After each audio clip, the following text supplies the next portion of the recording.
시청자 여러분 안녕하십니까. 지금부터 저녁에 안보정론을 시작하겠습니다. 자, 오늘 심야방송 1부에서 여러분께 예고해 드린 대로요, 마지막 심야방송이 되겠습니다. 이제 새벽 2시인데요. 자, 제 방송 많이 좀 구독해 주시고 그리고 또 좋아요도 부탁드리겠습니다. 자, 금년 연말에 제가 100만 구독자를 모시는 대형 유튜버가 될 수 있도록 많이 좀 도와주시면 대단히 고맙겠습니다. 자, 이번 시간에는요, 지금 이제 용산 대통령실에서 김수경 대변인이 입장문을 내놨습니다. 서울 민심을 보고받고 대통령의 지시사항이 나왔다는 거죠. 그래서 하나도 둘도 셋도 민생이다. 그래서 지금은 이제 수도권 중심으로 해서 민생 토론회를 가졌는데요. 11번째 민생 토론회는 비수도권으로 나간다. 이런 입장을 내놨습니다. 야당에서 난리가 나겠죠. 총선 개입한다고. 그러나 아니 민생을 대통령이 챙기는데 총선이라고 하는 이 시간표고 그게 무슨 관계가 있습니까? 5년 내내 챙겨도 부족하죠. 자, 왜냐면 문재인은요, 민생을 챙긴 게 아니라 포퓰리즘만 했잖아요. 그러니까 망한 것이잖아요. 그러나 윤석열 대통령은 진정한 민심을 챙기는 거예요. 민생 패키지. 자, 그런 점에서 상당히 차별화가 되고, 그러다 보니까 민주당이 비상이 걸린 것이 아니냐. 야, 이렇게 생각이 되는군요.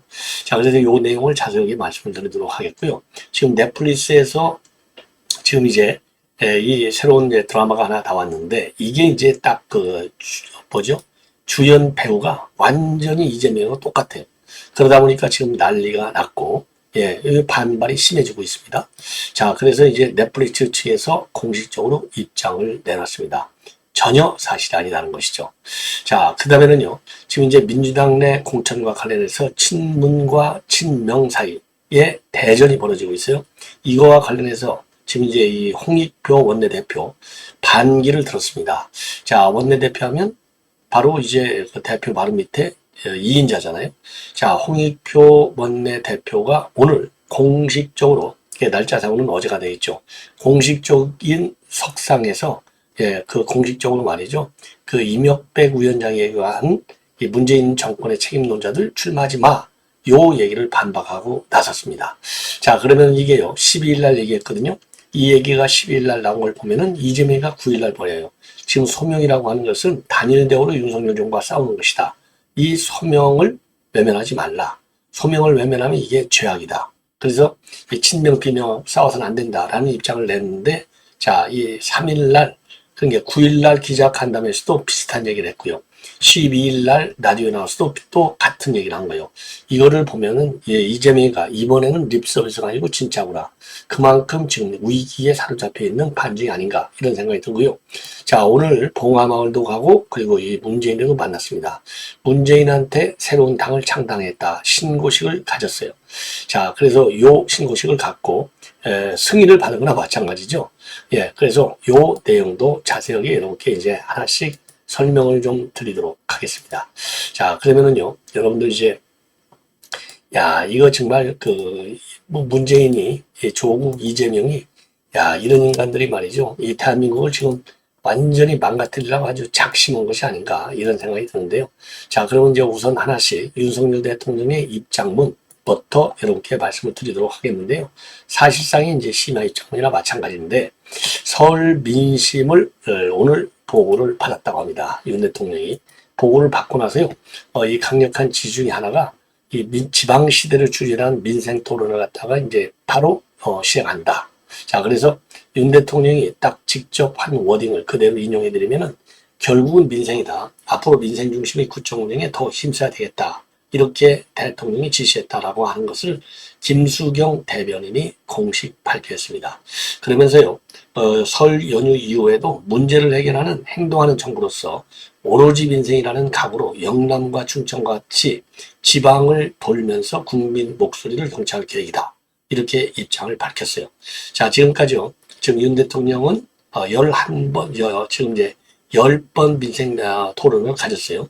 자, 그래서 주제는 뭐냐면 어디서나 살기 좋은 지방시대가 되겠습니다. 그래서 11번째는 지방에서 갖게 되고, 윤 대통령은 앞으로도요, 지역이 골고루 잘 사는 국가를 만들기 위해서 고용과 규제와 같은 생활 밀착형 주제로 전국을 누빌 계획이다. 이렇게 김수경 대변인이 밝혔습니다. 자, 그리고요, 그리고 그래서 보니까 1월 중에 민생토론은 주로 민주당에 대해서 우리 국민의 열세인 경기 지역에 집중이 됐어요. 자, 그래서 이러한 민생토론회가 이제 우리 여론조사에 많은 영향을 주고 있다. 긍정적 영향을 주고 있다. 이건 단이 확인된 거 아니겠습니까?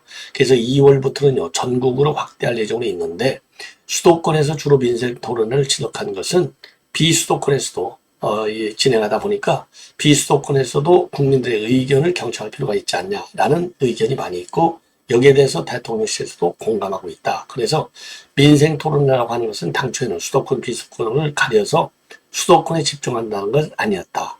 국민 의견이 있는 곳이라면 어디든지 가서 의견을 듣고 행동하는 정부로서 정책에 반영한다는 게 기본 입장이다. 그래서 수도권에서요, 영남과 충청과 같은 여러 지역으로 이제 민생 토론을 확대하겠다. 이런 계획을 밝혔습니다. 자, 그리고요, 이번에 이제 그 서울 민심을 들어보니까 지금 이제 민생이라고 했지 않습니까? 민생 토론인데 지금 이제 수도권과 PK 간의 민심의 흐름이 약간은 다르다.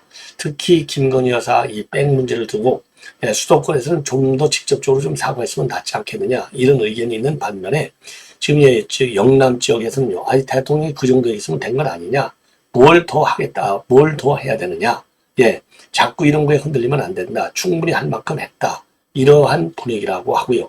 서울 쪽에서는 아까도 말씀드린 대로 사과를 할 거면 좀 더 선명하고 분명하게 했으면 더 좋았을 텐데 애매하게 하는 바람에 사과 의도가 제일 전달이 안 된 것 같다. 이러한 지적도 우리 서울에서는 나오고 있다고 그래요.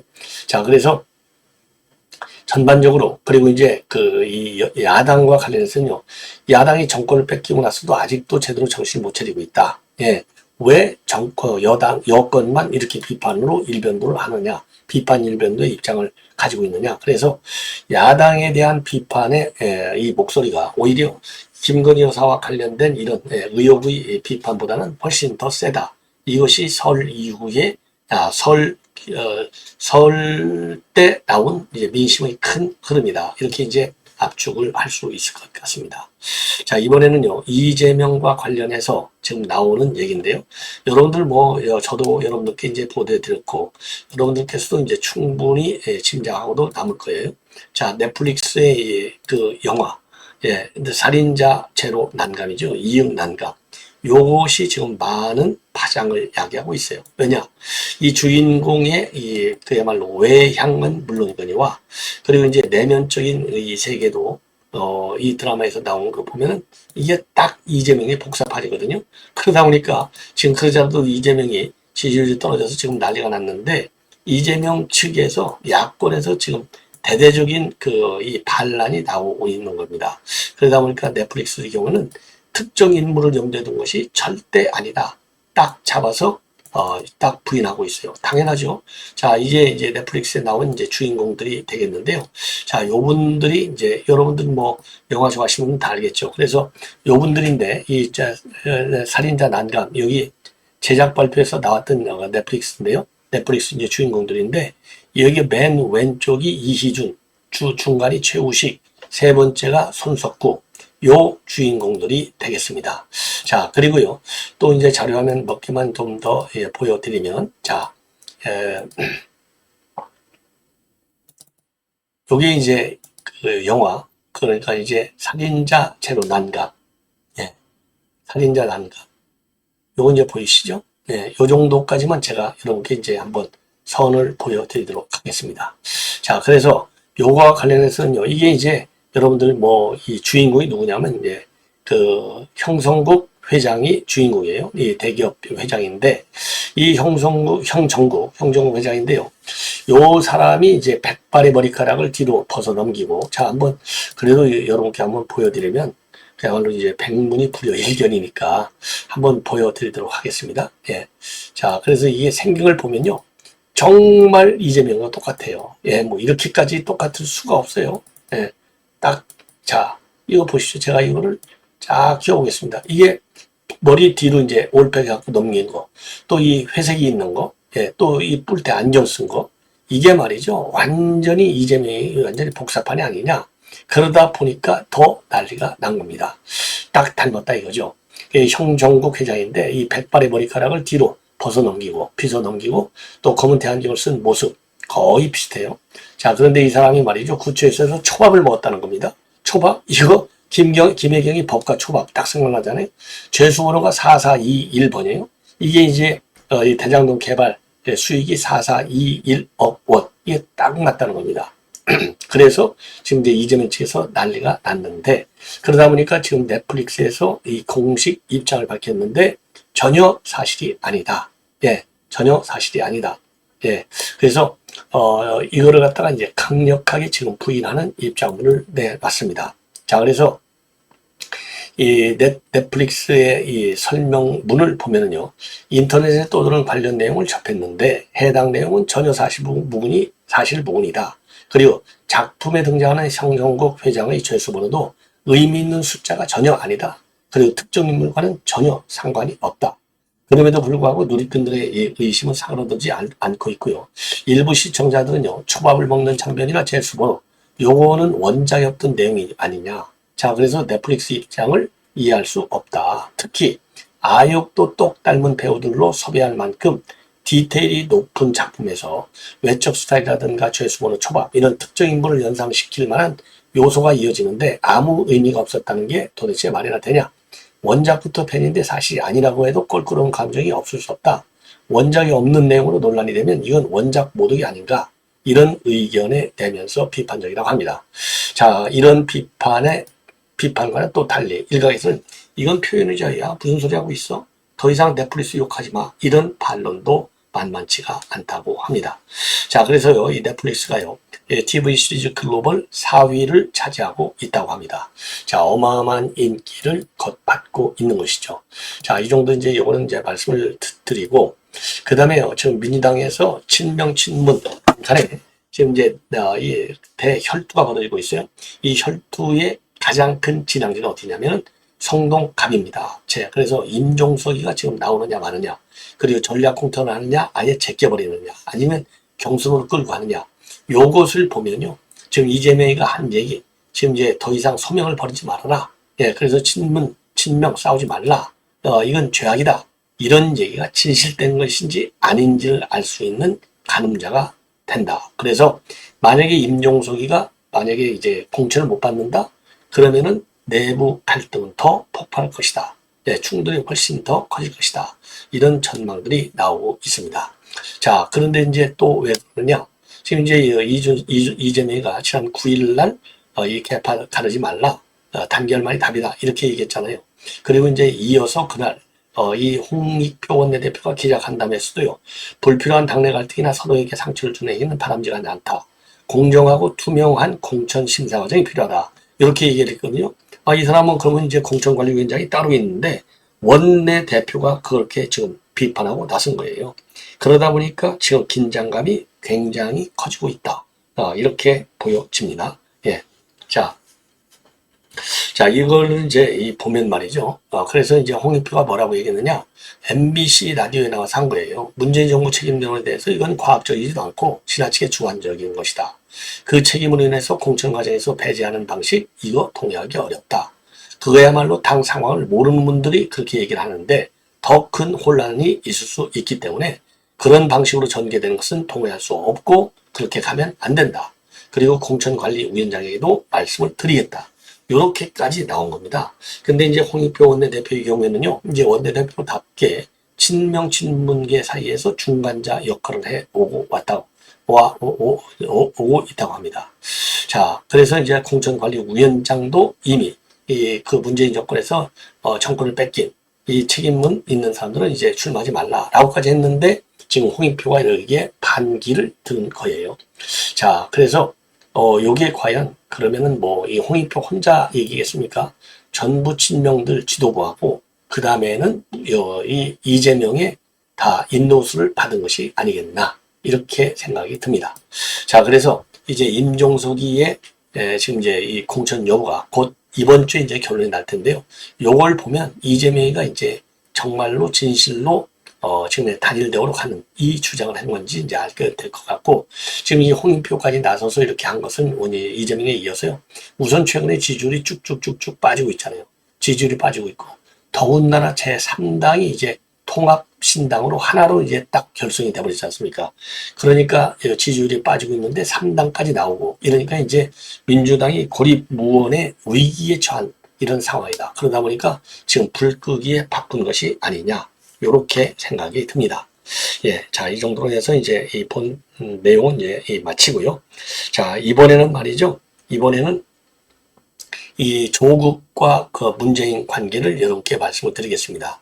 자, 이미 이제 앞방송에서도 마찬가지로 아니 조국이가 찾아오는데 이 해피되면 조국을 비판한 공지영의 책을 이거 책 많이 사라고 책을 추천하는 이 문재인. 야, 참 이거 여러분들 이해할 수 있겠어요? 뭐 조국이가 지금 말을 안 해서 그렇지 어마어마하게 문재인한테 기분이 나쁠 것 같아요. 자, 그래서 오늘 문재인한테 만나가지고요. 자기가 신당 창당했다. 그러니까 문재인이가 민주당 안에서 하는 게 좋은데 부득이하면 그거 뭐 좋다. 신당 창당하라. 요렇게 얘기를 했어요. 요것이 이제 민주당 내에서 이 친명 인사들, 개딸들 여기에 어떤 반향을 일으키는지 한번 좀 더 지켜봐야 될 것이 아니냐. 예. 그래서 다른 방법이 없다면 신당 창당을 통해서라도 윤석열 정권 심판과 총선 승리에 헌신하겠다. 이러한 얘기를 문재인한테 했다고 그래요. 예. 자, 그러면서요, 이번 총선에서 무도한 윤석열 검찰 독재를 심판하는데 미력이나마 힘을 보태겠다. 이렇게 얘기를 하니까 문재인이가 민주당 안에서 함께 정치를 할 수 있으면 참 좋겠지만은 그것이 어려운 상황이라면 신당을 창당한다는 불가피성 이해한다. 그리고 검찰 개혁을 비롯해서 잘할 수 있는 것으로 민주당의 부족한 부분도 채워내며 민주당과 야권 전체가 더 크게 승리하고 더 많은 국민으로부터 사랑받길 기대한다. 이렇게 해서 이 조국의 지지 의사를 분명히 보였습니다. 자, 근데 뭐 이미 말이죠. 이 조국은 지난 징역 2년을 선고받은 지난 8일 날에도 4월 총선은 민주주의 퇴행을 막는 시작이어야 한다. 그 길에 힘을 보태겠다. 그래서 출마 방침을 밝혔고요. 오늘은 이제 출마 플러스 이제 민주당으로 출마하느냐 어느 정당으로 출마하느냐 이게 아니고 신당 창당을 통해서 출마한다. 이렇게 똑부러지게 입장을 내놓은 겁니다. 그리고 오늘요, 이 노무현 묘역을 참배한 뒤에는요, 법무장관을 임명했을 때의 역할은 검찰 개혁을 위한 불쏘시개가 되고자 하는 것이었고, 그 불쏘시개 역할 일정하게 했다. 그리고 이제는 나는 무도하고 무능한 윤석열 검찰 독재 정권의 조기종식, 그리고 인민공화국의 가치 회복을 위해서 불쏘시개가 되겠다. 이런 입장을 내놨어요. 그래서 연일 결기를 다지고 있어요. 그리고 이제 내일이 되겠습니다. 13일. 날새면 이제 오늘인 것이죠. 부산 민주공원에서 총선과 출마와 관련된 그리고 신당 창당 문제 구체적 입장을 밝힐 예정이고요. 바로 신당 창당을 공식 선언할 것으로 많은 그 전망이 나오고 있습니다. 자, 그래서 지금 이제 이 조국의 경우에는요, 본인의 이제 정책 싱크탱크인 리셋 코리아 행동, 이거를 중심으로 해서 이제 창당 작업을 하고 있고, 지난번 총선에서 더불어민주당의 위성정당인 더불어 시민당을 이끌었던 우희종 서울대 명예교수가 대표를 맡고 있다고 합니다. 자, 그래서 이제 조국 정당까지 나오고, 또 송영길 정당도 나오잖아요. 야, 정말 뭐가 뛰니까 뭐가 뛴다는 옛말이 딱 맞아 떨어지는 것 같습니다. 자, 시청자 여러분 이렇게 해서 본 방송을 마치겠습니다. 편안히 주무시기 바랍니다. 대단히 고맙습니다.